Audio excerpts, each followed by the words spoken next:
Hello, everybody, and welcome to an emergency Chromaniacs podcast. Emergency podcast. It's happening. We're live Friday, January 9th, 4:30 on the West Coast. We are live on YouTube on the SanDiego.Futbol channel. I'm Craig Elston, joined by my Chromaniacs, Tony Sanchez and Alex Pena, as well as Abraham Zapata from Two Balls and a Mic and SanDiego.Futbol. Gentlemen, we are all here because a question was asked at San Diego FC training today, asked by Tony Sanchez. Hey, Tyler Heaps, what's going on? Well, okay, asked by somebody. What's going on with Chuki Lozano? And the answer was, he's woven into our history. Exactly. He has been woven into the tapestry of those gone by. Chuki Lozano is still here, but he's here held hostage, essentially. He's waiting to be released to somewhere else, loaned or sold to another club somewhere else in the world. The Chucky era is over in San Diego, California. We are here live to talk about it with you on the Chromaniacs. Gentlemen, let's get into it right away. I'll just toss it out there. Thoughts, reactions, feelings. Well, it happened. Like that was always almost a possibility in the back of somebody's mind. The concernometer yesterday, last night, today, this morning, people were waking up to, hey, will Chuki Lozano maybe be out there? Nobody had a 0 on the concernometer, so maybe there was something to it. But at the end of the day, Chuki Lozano not being part of the plans for San Diego FC moving forward makes a lot of sense, and it has to make sense even to Chuki FC, even to the people that, were always like, yeah, everything's fine there. Or we could have won with him in the first half in the last game that they played. Like, even those had to have in the back of their mind, well, maybe even a little bit. I would hope. If not, they're incredibly hurt and incredibly just distraught at this point. I'm not sure what you guys feel at this point with this news. We were out there as always. Abe and Chiva and I heard the candor, the directness of SDFC front office and leadership, and just addressing it. And credit to Mr. Ziegler on that question for, hey, to start it up, why not? But no longer here, Chuki Lozano, guys. Yeah, this is crazy. I don't think if you asked me a year ago, like, who's most likely to like leave, it's insane, man. You build your entire team around him. He was the 4th player signed to San Diego FC. He's on every single billboard. What are they going to do to the buses, Tony? I see all these buses everywhere with Chuki Lozano's face on it. It's completely nuts. Who's the face of San Diego soccer now at this point? The Wave got rid of Kalen Sheridan, San Diego FC getting rid of Chuki Lozano. This is kind of nuts, man. I was having a perfectly good day until this news happened. I mean, it was a beautiful day, another beautiful day in San Diego. And then I had a great sales call. Sales meeting was fantastic. Right after the meeting, I turned to look at my phone like I usually do. And the first thing I see is SanDiego.Futbol, breaking news. Chuki Lozano no longer with the club. I'm like, and then, all the DMs and messages and everything else started coming my way about it. And I'm like, I don't know anything. But man, what a surprise. They did it quick. The good thing about this is they were direct about it. They didn't want to fumble around with their words and say, he's part of our future. And then all of a sudden he disappears like in a few weeks before the first match. But it's good to rip off the Band-Aid. And now we have an answer that he's no longer part of the club. So what about you, Craig? Well, certainly there's a lot to talk about. And I am not going to just automatically take the club's side on this. I'd really like to hear what Chuki Lozano had to say. I'd like to hear Chuki's side of the story, because I'm sure he has a side to the story. And just pardon me in 2026 for not wanting to automatically believe what authority tells me without proof. So, with that said, I'm not happy right now. I don't see why there's a good reason to be happy as a San Diego FC fan. In fact, I've got my angry face on right now. No, I mean, quite literally. One of the best kits, one of the best soccer kits. I got my angry cup. No me gusta. I mean, why would I be happy about this? Now, there can be a tangible explanation that can be believed going down the road. I would imagine, and this is another thing to get reported out, because we heard that there was a player veteran committee in the clubhouse that at the time of Chuki's suspension was a part of that decision-making process. Was that something that was the case this time around? In other words, did Yeppe know? Was this something that Anders signed off on? Or was this something that was just told, kind of cold call to the club when they showed up on the first day of training? Hey, Chuki's here, but Chuki's not here, guys. Chuki's over on that side field, but he's not going to be a part of our team this year. So, pay no attention to the man in the corner. He's Chuki Lozano. He's going to be somewhere else. And we're working on it, to get him out of town. There's a lot to be learned, right? And if San Diego FC truly thinks they're better without Chuki Lozano, which was pretty much Mikey Varas' answer to Tony today when asked about it. Said, hey, played pretty well without that guy. Kind of said it pretty much like that, too. Well, won a lot of games without him. And, I'm going to do a little, I'm the only old head that can even approach this one, okay? And I'm going to go old head cross-sport analogy.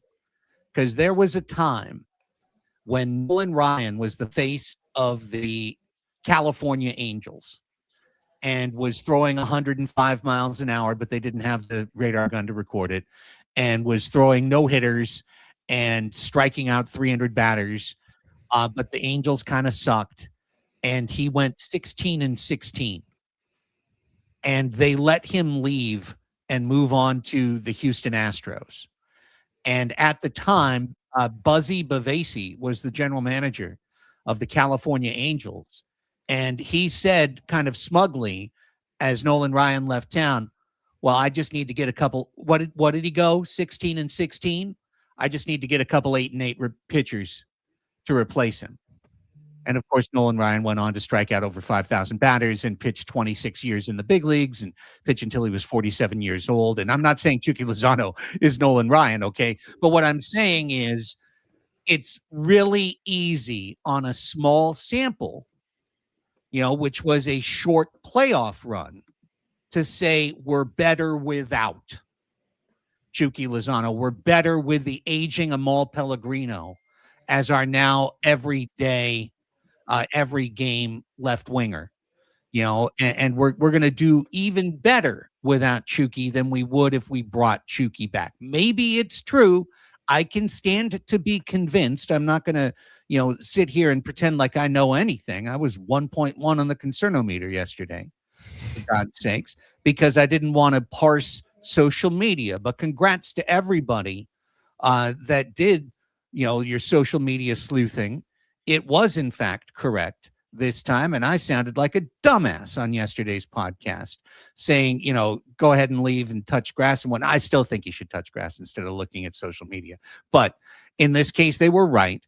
And San Diego FC, which was what I really said to you, right, Tony? I said, I want to hear reporting. I want to hear you guys get out there and get human intel as opposed to, internet conspiracy, Stranger Things 9 type theories. And in fact, Tyler Heaps just says it straight out. We're moving on.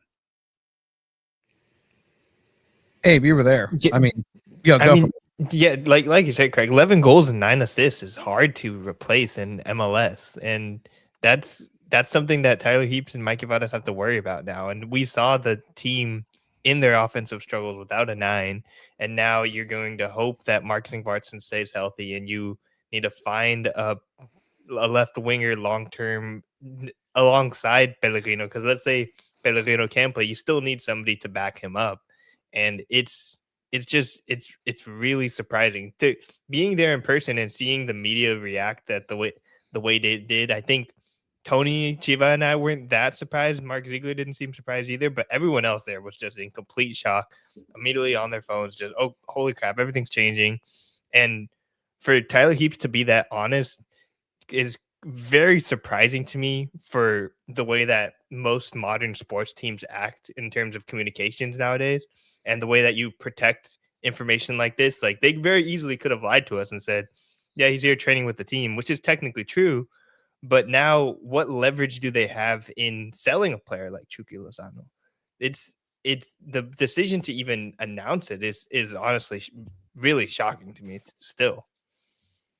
I mean, the directness is something that's refreshing, but again, you get these jarring moments from a team when they drop the news like this. And I mean, let's hear from Tyler himself again, just the direct way that he addressed the Chuki Lozano news coming up out of today. He's look, we've had a lot of conversations with him, with his representatives leading into the Tyler's break. currently mute. He is also shocked. No, he's not. I could hear it, but fire away. As well as all of last season. We have communicated with Hirving and his representatives that he will not be part of the sporting plans moving forward. That was not a decision that was taken lightly. That was something that was well talked through from owners down to leadership, down to myself and Mikey, and has been communicated with the rest of the group. So we're working with him and his representatives to find the best solution and the best environment for him moving forward. Is that a sale or a loan? Look, at the moment, we're open to anything. We believe that a sale is the best for all parties. Look, we really appreciate Hirving's contributions, what he was able to contribute last year. But as the season went on, I think from a style of play fit as well as an environment, we think that it's best for both parties to find a new solution. Can you expand a little bit on that in terms of style of play? Because it seemed like he was a perfect fit, left winger, right-footed, cut inside. And yeah. Look, I think Hirving is a fantastic player. There's no doubt about that. You look at his career and what he's able to contribute and what he also was able to do last season.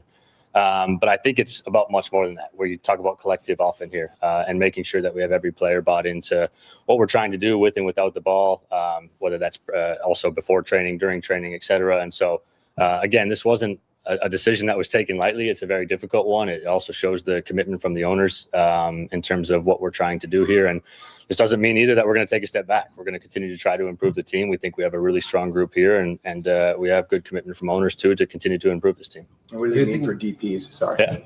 Yeah. Look, we have unders at the moment. We could cut it right there, and it does. More conversations do pop up as far as the Chuki Lozano situation, but right there, it's also almost a continuation of what was happening last year, and the same type of language that we were hearing, and the praise for the individual, be gentle on the individual, but straight to the point with the facts of what the situation has been. And that goes back to the suspension. And I think what you'll hear later too from Mikey Varas is his demeanor as well, in terms of like, look, it just wasn't melding together. And sometimes it just happens in life. And that's the way they're going about things. It's also very interesting how, at the end of the day, where did you see Chuki Lozano? You were mentioning it yesterday. You saw him in the community. You saw him smiling. Hey, buenos dias. ¿Qué onda? ¿Cómo estamos? And so, like, what is that all about, right? And clearly, they're trying to find a solution for him, and it's most important for Lozano to find somewhere to maybe fight for a World Cup spot. But at this point, it's going to be very difficult. But from now on, this decision was actually made, and they were speaking about it in the exit interviews with the players. So when we last spoke with Tyler Heaps and Mikey Varas, Chuki Lozano, they already knew, like, that decision had been already spoken about. And so then Chuki comes out and says, "Oh, I love it here. I'm committed to SanDiego.FC. Aquí voy a estar." Like, all the right things. Same thing on the other side. He's still a SanDiego.FC player, but it much goes along the same lines of like, yeah, he's training here. He's a technical SanDiego.FC player, but is he really? Is he really just kind of getting that Tomas Angel treatment, that Andres Reyes treatment for a little bit? So that's what Tyler Heaps had to say, essentially. Anything else to add, Abe, on that? Sorry. No, but it's I didn't have anything to add, but it's still just so nuts, man. Kids, like you said, he did communicate. Tyler said he communicated it at the beginning of the season, so they had all this time. They've probably been negotiating with other teams as a potential sale, but they Right. still haven't sold him. Like that's kind of surprising as well. Yes.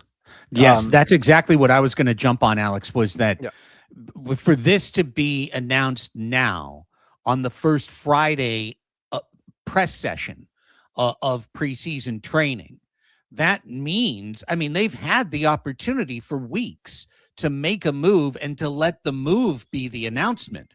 I've got to think the goal was for the move to be the announcement, not to have social media tracking and Chucky waving from Singing Hills and then, a Friday, hey, he's not part of our plans, and what are we going to do with him? We don't know. We're working on it. Is the literal answer. Is it, we're working on it. We're going to try and loan him, or we're going to obviously sell him. They want to sell him because they want to get the out from under the money, and they want to use that money to get a different player on the team. I mean, that's the end goal of this. But I mean, where we are right now, that's what I'm thinking about, Alex, is that they're having a little bit of a difficulty moving Chuki Lozano. Yeah, that's exactly what it sounds like. And that's really tough. It corners you in a tough position to sell this player, because those prices are starting to come down as we speak. But I want to go back to what Tyler said. In breaking that down, he said from ownership to leadership down to the coaching level, they think this is the best move. But at the end of the season, when we got together, I remember talking about, I'm looking forward to the second year of Chuki Lozano, because it could mean a Carlos Vela or Vela type year. And you know who said the exact same thing the week after that? Was Tom Penn. Tom Penn said the same exact thing of like, hey, we're excited about Chucky because he can have a Vela-like year. Vela had all these goals his second year. So, and he said that on their podcast, their official team podcast, a week later. So if everyone knew at the end of the season that this was going on, why is Tom Penn talking about like, oh, we're excited about Chucky coming back for the second year? I don't want to get into the dysfunction of sports teams, because I see it so many times with the San Diego Padres, but I don't want this to be a dysfunctional team where everyone's on different pages. You're still promoting this player even though he's not part of the plans, and then this happens when they can't sell a player. They're trying to get rid of a player. Everyone's on different levels, and not everyone's pulling on the same rope here. So it's just odd to me that this is coming out now. It's actually a little surprising that someone didn't leak this out like a week ago, or we didn't hear rumblings about, okay, San Diego SC is trying to sell Chucky, and it's just weird that we didn't hear that like weeks ago. Well, here we are, and now it's time to sort what's next. I mean, well, first, I actually still want to hear from Mikey. We heard some from Tyler Heaps. Let's hear from Coach Varas, because I feel like there's at least a narrative. I'm not saying it's right, but there's at least a narrative that this was a Chucky versus Mikey thing. Because if we believe the tale that's been told, this all began with a clubhouse blow up, and Chucky being pulled at the half. Now, what I read from Tyler Heaps' comments is that it wasn't that the blow up was the culmination of weeks and months of Chucky not buying all the way in to the Right to Dream system, or to SDFC's style, or to Mikey's training schedule and training program, whatever it might be, that he was a little bit outside the collective, as they put it, the collective. So, okay. Clearly, Mikey felt that way, Tony. Very, very strong, and throughout strong message across. And this is something, once again, that they've been able to do, is have a singular message go out that's cut and paste, cut and dry, and everything has its layers to it. And the biggest thing here, even Tyler mentioned it, like, hey, this isn't my decision. This is the club's decision. And this is something that he was kind of asked about too. And same thing with Mikey Varas. Like, this was the club decision, top to bottom. This was the best way to go moving forward. Now, is the narrative that Mikey and him had some sort of spat in the locker room? Does that have any truth to it? Perhaps. And here's what Mikey Varas had to say in terms of his relationship and the decision moving forward with Chuki Lozano. Mikey, obviously the big bombshell right now by Tyler saying that Hirving Lozano no longer part of the squad moving forward in a footballing sense. What does that mean for you tactically to not have an important player like he was in the moments that he was available last year moving forward? Yeah, our focus is always on the collective, and it's about pushing the team chemistry this year. And listen, we've played plenty of games with the team without him in the roster, and that team played very, very well. It's undeniable that, most of those people that were there, they were there to see the team, but when he went to go warm up on the touchline, there's people chanting his name, wanting to see him there. How do you send the message to the fan base that, it's not just about Chuki, it is about the collective, and then you guys are going to continue to go forward and push for titles? No one's bigger than the club. No one's bigger than the city. That includes me. And what I can say is the same thing I've always said. We're here to win. But how we win and who we win with matters. And we've made a decision across the entire club, leadership, all the way up to ownership. Everybody's on the same page. It's not any sort of division, 100% that this is the best decision for us in the short term, medium term, and the long term, is what I will tell them. Can you elaborate on that? And Tyler said you were a major part of the decision. Why is this the best decision, and why do you not want to have a player of his caliber in your roster? Yeah, we all respect him for the player that he is. Ultimately, it's just not the right fit. It's not the right fit, and when it's not the right fit, it's no one's fault. It's about making sure that we set him up best as possible to help him arrive to the World Cup, because we do want the best for him, and we think that's somewhere else. And most importantly, it's what we think is best for the team to be competitive, again, in the short term, midterm, and long term. Mikey, is it not right fit because of off-field stuff, or is it because of style of player? What exactly made him not a right fit for the team? Yeah, I think just holistically, altogether, it's not a fit. Wow. I mean, Mikey Varas doesn't want Chuki Lozano on his team. That's crystal clear. Yep. And thinks that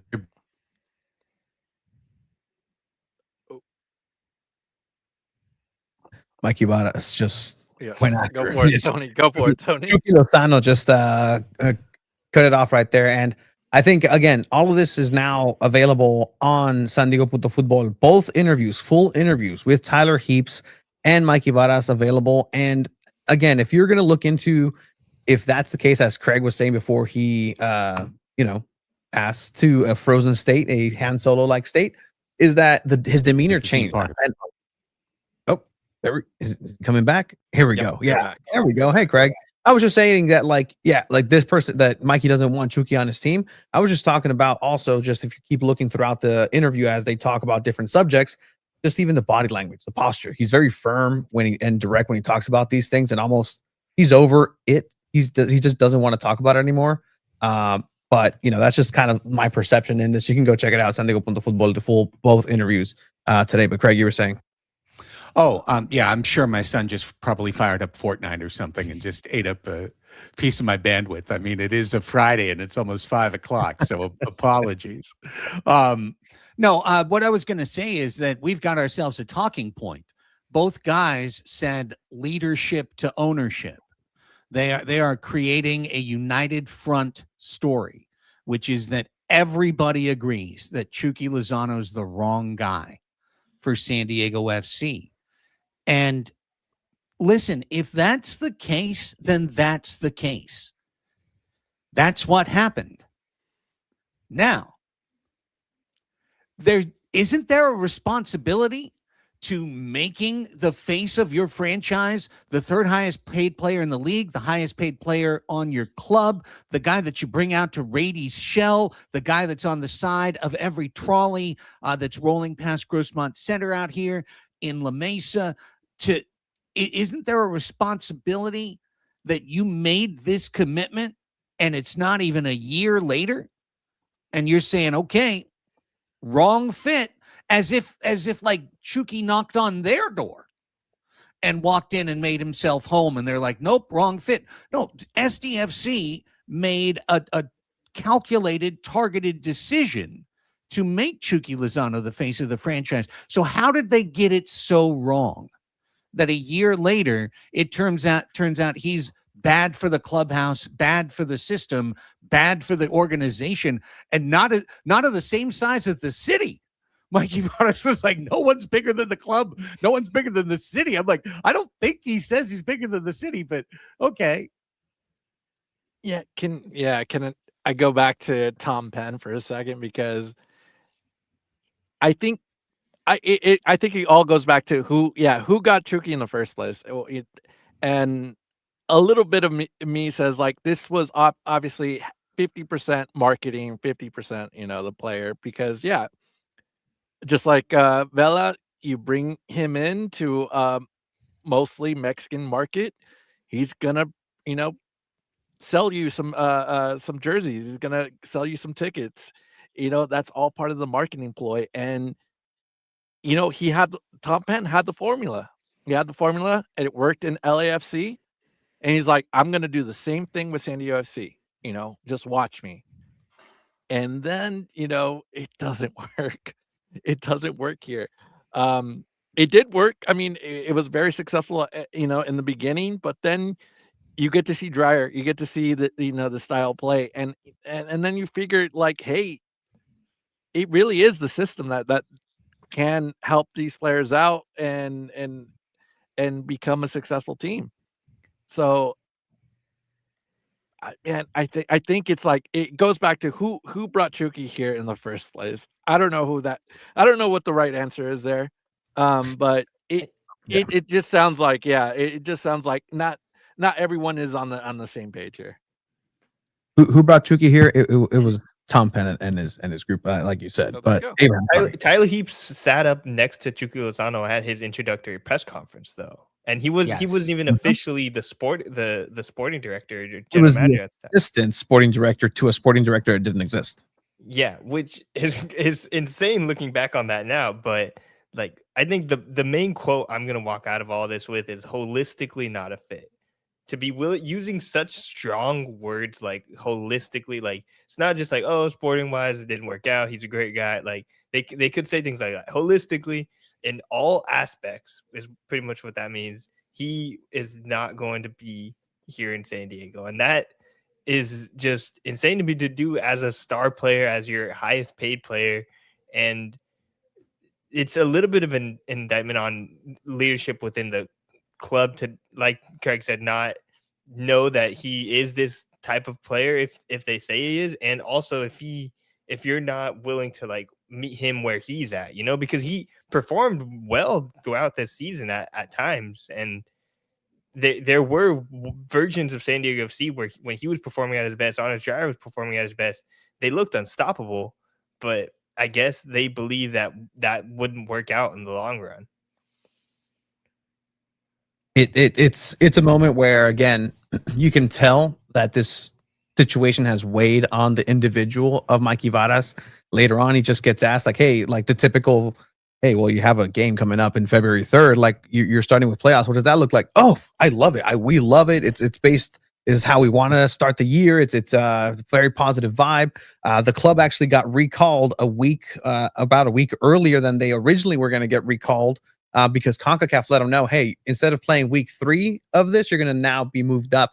So he mentioned, again, that everybody was called in earlier in order to prepare for training. But here, again, the biggest story being Chuki Lozano not being part of the plans, and just how this is, again, like another player that has been beloved by the community. And again, now we can mention him in the same vein as Milan Iloski. Like these are players that were beloved by the community. To answer your question, Alex, like, yeah, this was the part of the plan originally. Let's go ahead and go to a stadium that's designed by the same architect as the bank was. Let's go ahead and have a Mexican star to go ahead and galvanize this border community. The best case scenario was Chuki Lozano. It ended up working out. He comes over to the team, but the one difference is that the Right to Dream group has a blueprint and has a way to do things that anything on top of that is just almost fluff. It's just extra sprinkles on the sprinkles, where the hearty the bulk of the meal is going to be Right to Dream in their play style. That proved to be what carried them through the season. If you ask Mikey Varas and his team, that's what got us through all of this. And so it's going to be interesting. There's no more Chuki FC like that. Like, again, we joke about that, but that's a large part of the reason why people knew that SanDiego FC even existed is Chuki Lozano. And now are they going to go ahead and get that same return? We don't know. But here we are, first training session available to the media, and he's not there. He's there. He's there. He's saying good morning, you guys. You'll get a good morning post from Chuki every morning. Buenos dias. Well, I just want to hear more. And honestly, people who are didactic about saying that their system is better than star talent are usually proven wrong over time. Star talent wins. And if it was purely a system, then Northland should win every title, and Egypt should win every title, and SDFC should win every title, and every other team should copy what SDFC does. It can't just be a system, Alex. It's also top talent. Hey, following baseball, have the Rays ever won anything? That's a system base. They don't care about star players. They're willing to trade those guys out, and they think the analytics are going to win out and help them win a championship, and it hasn't worked so far. So I do believe it is a mix when it comes to any type of sport. Chuki Lozano is quality. I mean, he is a top player, and could have been a very great player in this league when healthy. But I think that's kind of what worries me about this system, about this team. They're going to prioritize young players. They're going to prioritize selling those young players. And then, who are going to be, who are the stars that they're going to bring in? Because you're going to need a Thomas Muller, right? You're going to need a Sonny, someone that's going to come in, help this, be a spark plug and be able to, score those goals that when you need them, right? We saw Son score an amazing goal against the Vancouver Whitecaps. Obviously, they lost that game in penalties, but still, he was able to do that at the last minute, tie the game, send the game into penalties. We're down to one guy. We're down to Dreyer to do that for us, and then that's gonna be it. That's it's seeing this front three the way it is. Amal, Invartson. And don't forget Morgan. Maybe we got Morgan for big goals this year. Maybe, but that's only if this guy is healthy. I mean, it could be that this guy's healthy and he's going to really, mesh well with everybody and play well in the system. But it just seems like this system is going to override everything. And who knows? Remember that spunk I told you about? Let's have Mikey answer that exact thing for you, because he was asked, hey, okay, well, what's next? Like, is this pairing going to be, that you have now of players? Like, what is it going to look like? Mikey. I guess I would ask you the question, what did we do in playoffs when we made a run? We kept chugging along. So we're going to be who we are, and we got the guys who can do it at a high level. Amal's numbers were pretty off the chart. At the end of that season, from a winger perspective, top player, top human being, top teammate, top professional. And Lewis is a player that has already shown in the league that when he's healthy, he's a big time contributor. So Lewis, what we like about him is that he actually provides us some flexibility, because he can play the number 9 really well.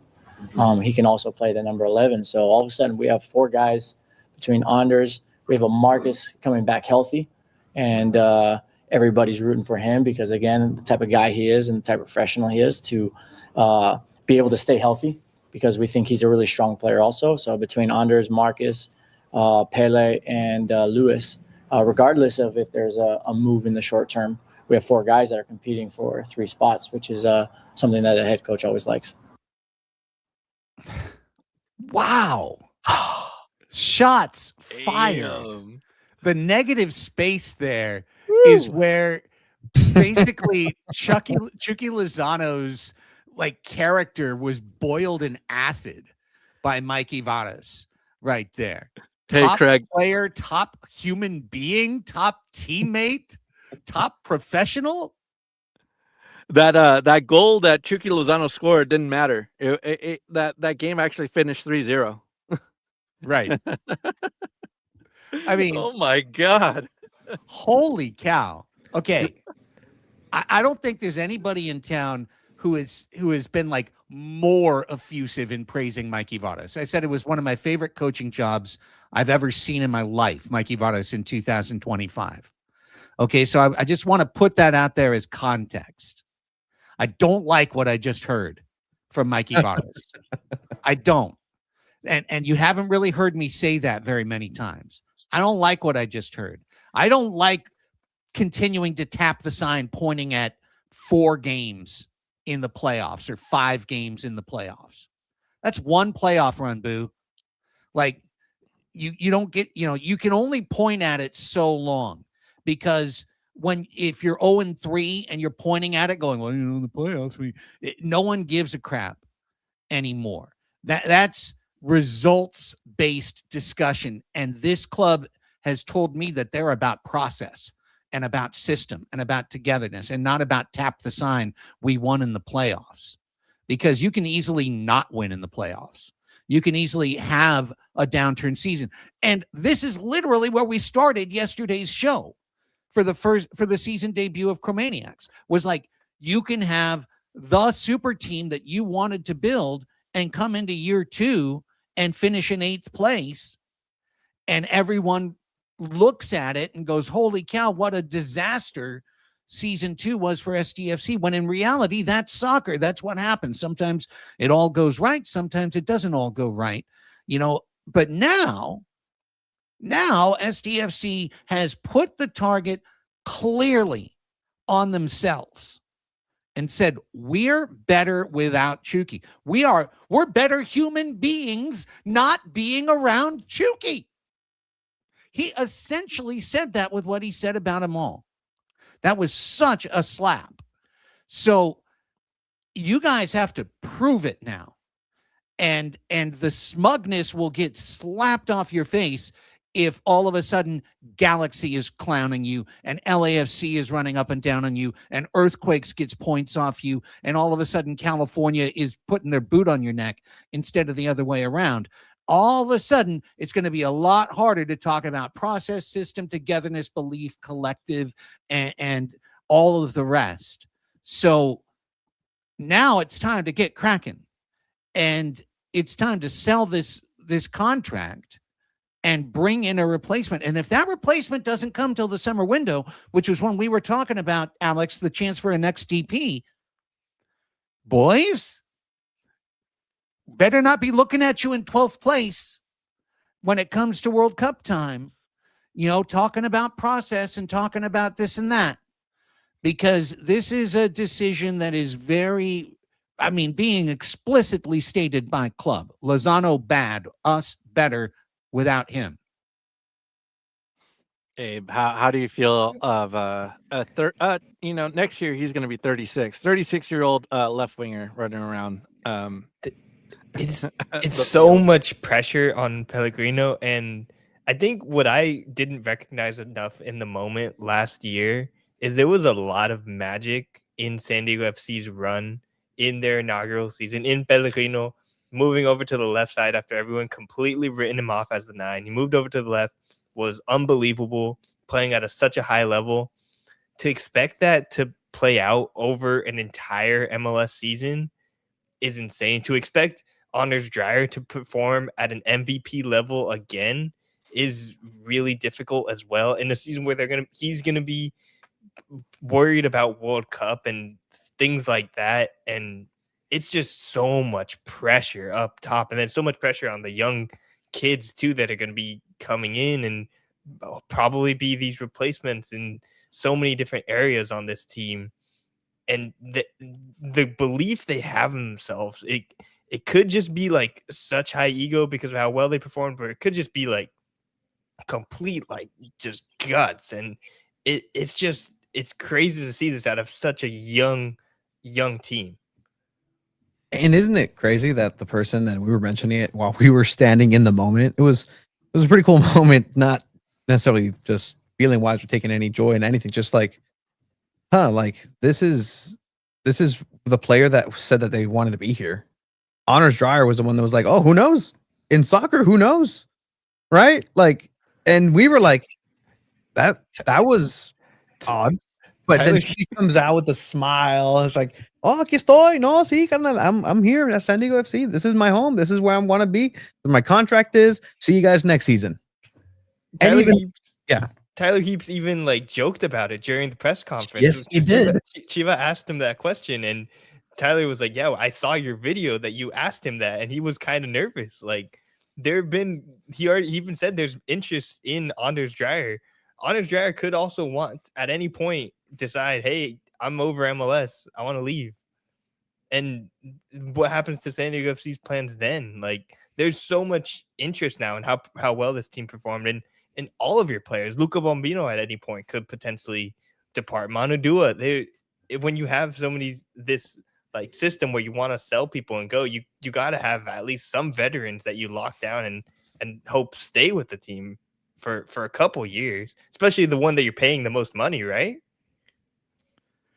Yeah, and it's just crazy to me that they signed him to 2028 and it's already over within a year. That is insane. Thank you. Again, I don't have an agenda on this show. I'm a season ticket member. I'm a member of the supporters group, and I'm a host of this show. That's my relationship to San Diego FC. Chuki Lozano was a player on the club. I care if the team wins, period. Like, if the team wins, if the process is right, and if the results are there. Today, San Diego FC's front office made a dramatic, bold statement. They said that the player that they told you was player one, day one for this club, in fact, was the wrong choice. And was such a wrong choice that they're not even going to play him.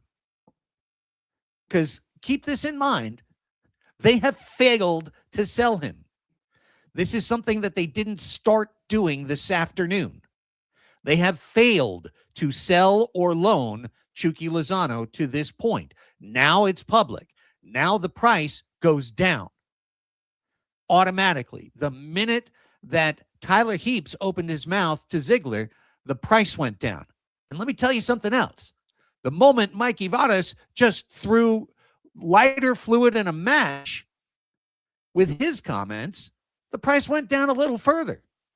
Because if I'm any other sporting director, I'm like, oh, bad person, bad fit, holistically wrong.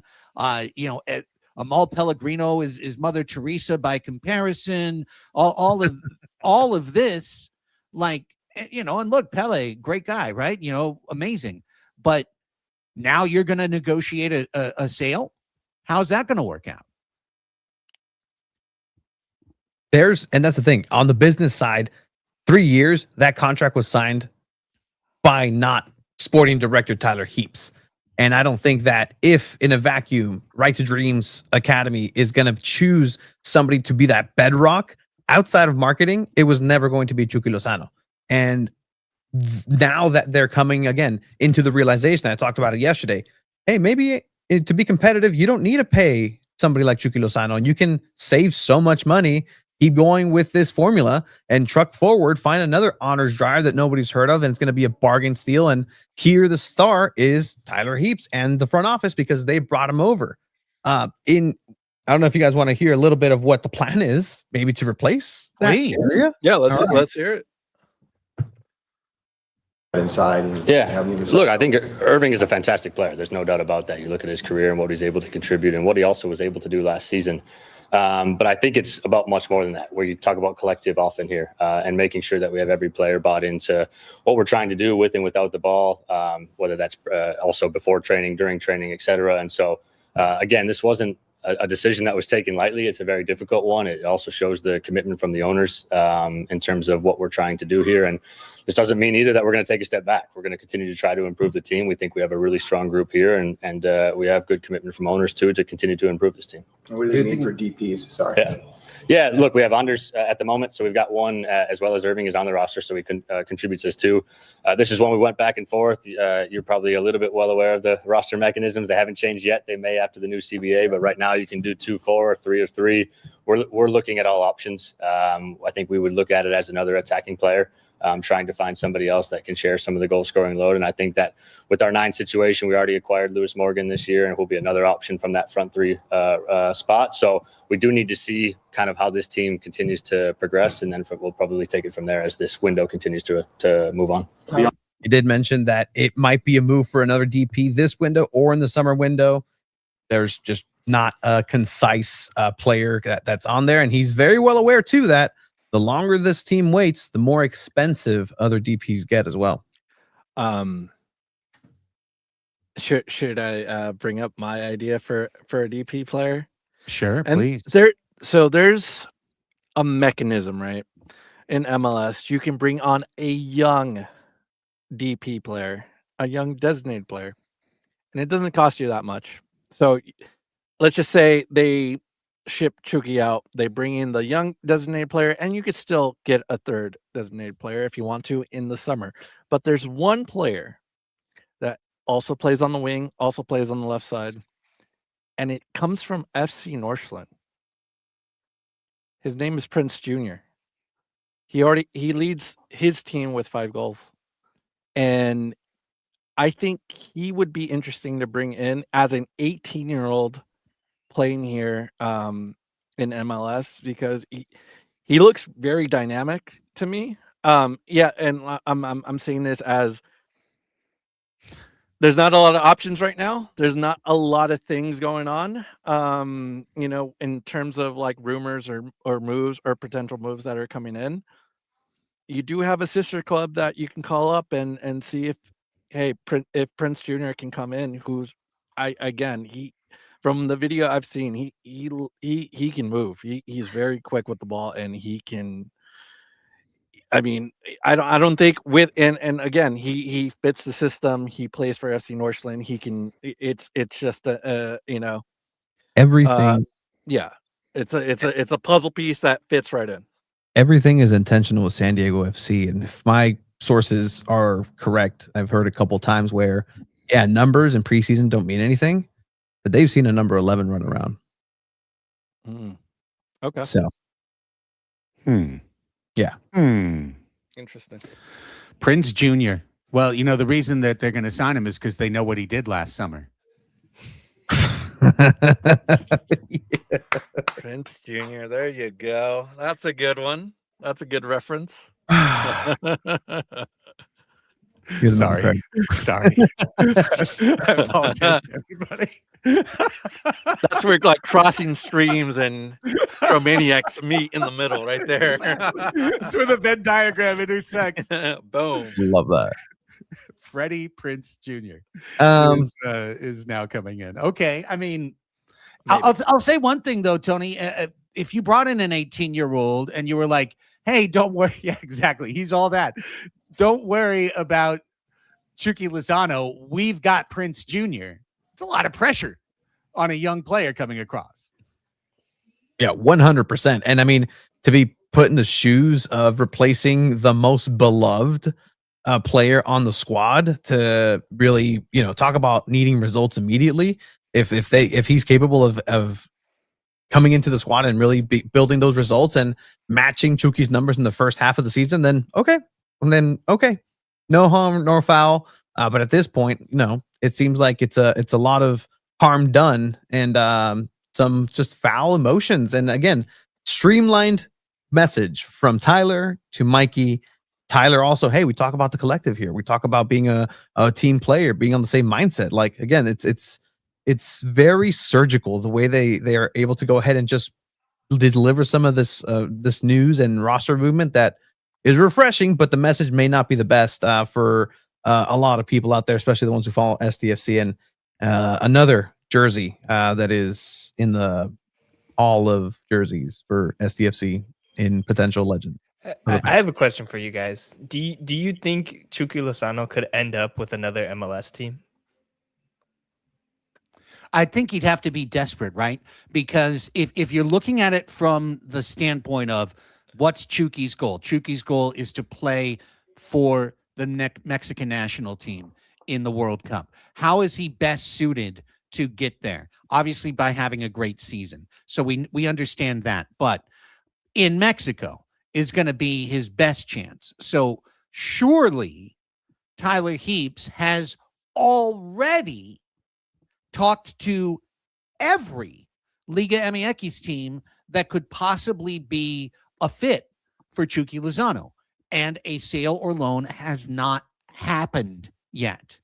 So that's where I'm tying it back to. It could be that, Abe. It could be that, but it'll be because it'll be because Chuki didn't get a job in Mexico. And if he doesn't get a job in Mexico, I don't see how being rejected from one MLS team and hopscotching to another really improves his chances. To me, that's where he's just desperate and hoping to get out there and score 20 goals.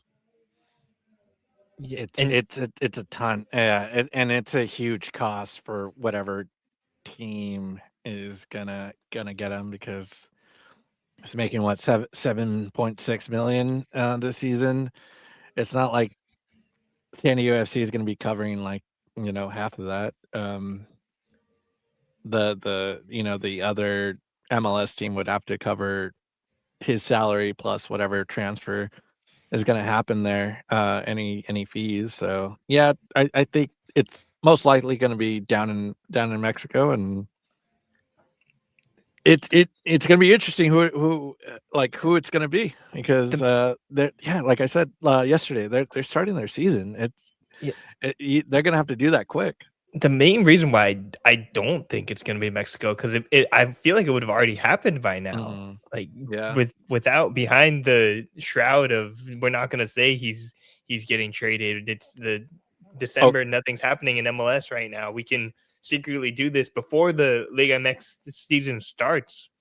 You bring in a player like Chuki Lozano that you build your team around. If you're a Liga MX team, Liga MX teams can be crazy sometimes and make big moves like this, especially with a player of Chuki's caliber. But I think an MLS team might even kind of make more sense for him at this point, just because if he was going to a Mexican team, it would have already happened. That's how I feel. Mm-hmm. What now that brings up another question of what happens if they can't sell him and get rid of him? Right. That's possible. Yeah. They just eat all of that. That's going to be terrible.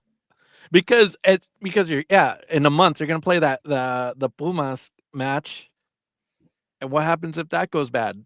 And then you got Chuki FC back up and running again, saying, hey, you got to play Chuki. He's on the roster. You're still paying him. Might as well put him out there. No, they have to. Yeah.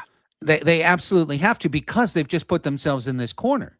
Now keep in mind, and again, I restate, we're taking this stuff from the outside. So I want to hear more. I want to hear Chuki's side of the story.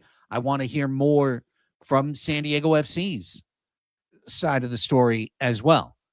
But I feel obligated to once again point out that this isn't the only way that you can do business, that they could have played Chuki Lozano and started him and run things through him and let him score goals, and all the while upstairs in the C-suite, they're trying to work a trade. They're trying to work a sale. And they could have done it in the summer. They could have moved him in the summer after letting him build value over the course of the first few months of the season. But what they said today, essentially in the negative space of the other things they said, was that they couldn't afford to have him around and to play him and to have him on the field and to run the ball through him, that they are better with him not on the team than they are with him on the team. And to be perfectly honest, once again, I'm just trying to say true things that I'm hearing. Tom Penn on the team podcast did a heck of a lot of a better job as a company man to sell Chuki Lozano to another team than Mikey Varas did today when he put an acetylene torch to Chuki's value, essentially saying that as a person, they can't have Chuki around. Now I want something more. Now I want a story. Now I want to know what is Chuki kicking dogs? Is he bad to children? Is like what is it? What was it? What's the poison in the well? Why is it untenable? Why couldn't you make it work? I have a feeling just across the street on the other team that I cover all the time, I have a pretty good feeling that there were moments where maybe Fernando Tatis Jr. and Manny Machado didn't see eye to eye, or where the manager thought that, Xander Bogaerts was something or not something, and so on and so forth. But they can't, right? Just go like, okay, well, Manny Machado's not part of our sporting plans going forward. This was as explicit as you can be to sever from the face of the team. So, hey, cool. All right, do it. But your credibility chips are in the pot. Not all of them, but you put a lot of them in there. So if this goes completely sideways, Heaps and Varas' credibility drops by the measure of all the chips they just put in the pot. So what is Varas's what is he going to do with a ghost player? Here's what he's going to do. I'll respect him for the player that he is. Ultimately, it's just not the right fit. It's not the right fit, and when it's not the right fit, it's no one's fault. It's about making sure that we set him up best as possible to help him arrive to the World Cup, because we do want the best for him, and we think that's somewhere else. And most importantly, it's what we think is best for the team to be competitive, again, in the short term, midterm, and long term. Mikey, is it not?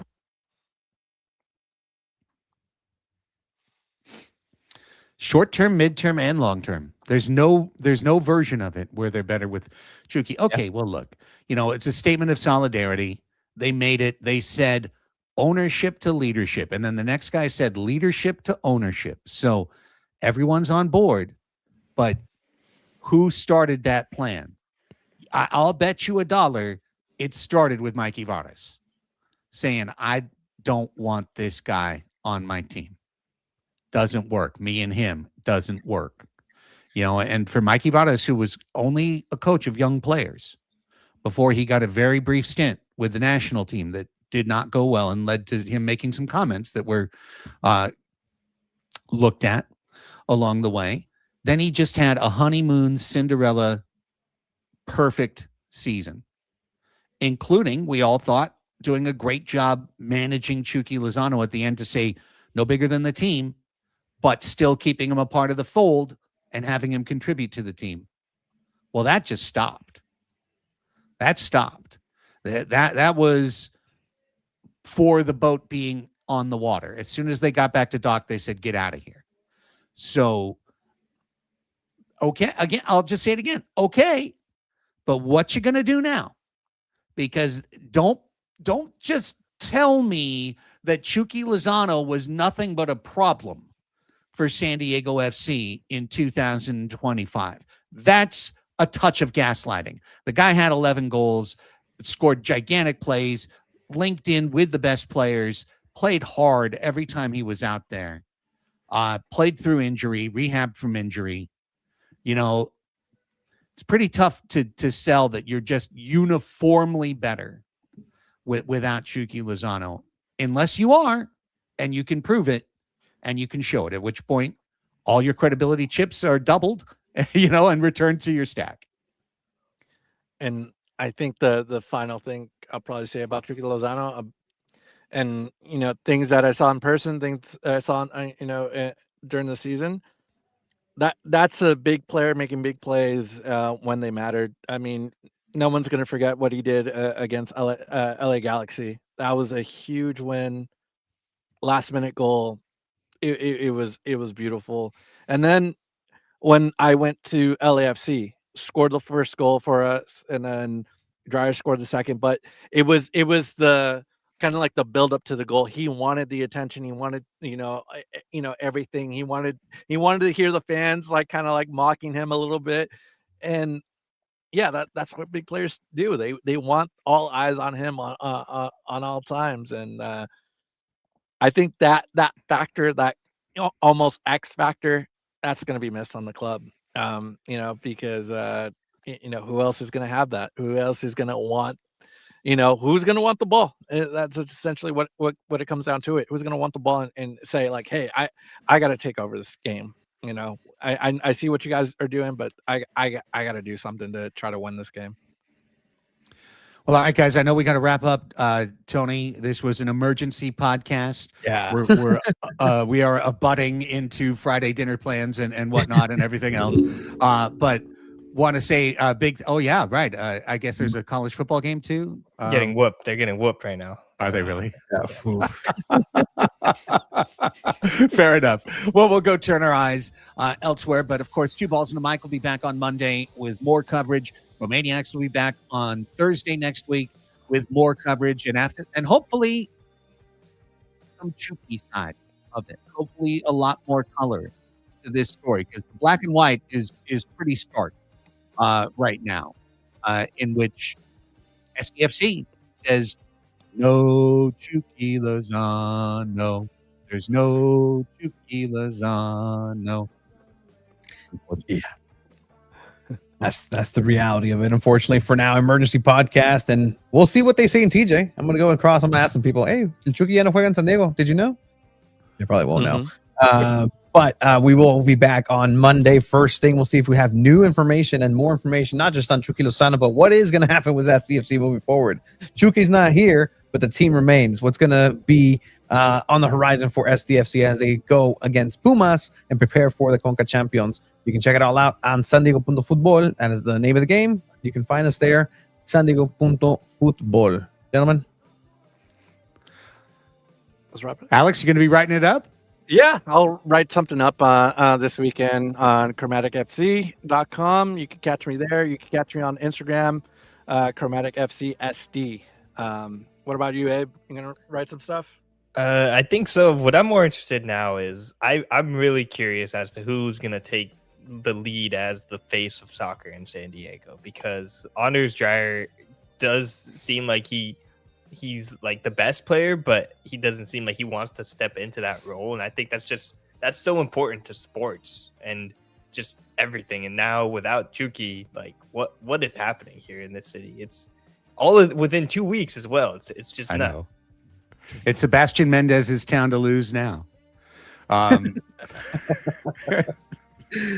Hey, that's where you'll find me, is watching the Sockers this weekend. They play in Baltimore tomorrow afternoon at 3, and they play in Utica Sunday at noon. And you can watch those games right here on YouTube on MASL TV. All right, that does it for the emergency show. For Tony Sanchez, Abraham Cepeda, and Alex Pena, I'm Craig Elston. Thank you so much for following us. Hit that thumbs up button, please, if you're watching us on YouTube on the way out. And vamos, SDFC.